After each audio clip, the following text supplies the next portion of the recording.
নমস্কার, আমি এখন এসেছি ঘোষপুর 12/7 সংলগ্ন যে জনতা ভাণ্ডার, বহু পুরনো। দেখতে পাচ্ছেন মুজাফফর ভাই দোকানের মধ্যে আছে। ওই হচ্ছে দোকানের মালিক একজন ওপরে আছে, কিন্তু নিচের মালিকের কথা বলছি, মানে দোকানের দায়িত্ব আছে উনি, মানে ওনারই ব্যবসা আর কি। এটা ভাবে বলে দিলাম। আর দেখতেই পাচ্ছেন সবাই এসেছে এই যে, আর এখানে লোড হচ্ছে গাড়ি। যারা যারা যারা মাল নিয়ে যায় এই যে গাড়িতে, এরা নিয়ে গেলে তবে আমরা দোকান থেকে কিনে খেতে পাই। এই হচ্ছে। দাদা, আপনি কিছু বলবেন? কখন এসেছেন? সকাল 7:30। এটা এখন কোথায় যাবে মালটা? পোল।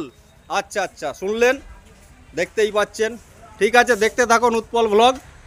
নমস্কার।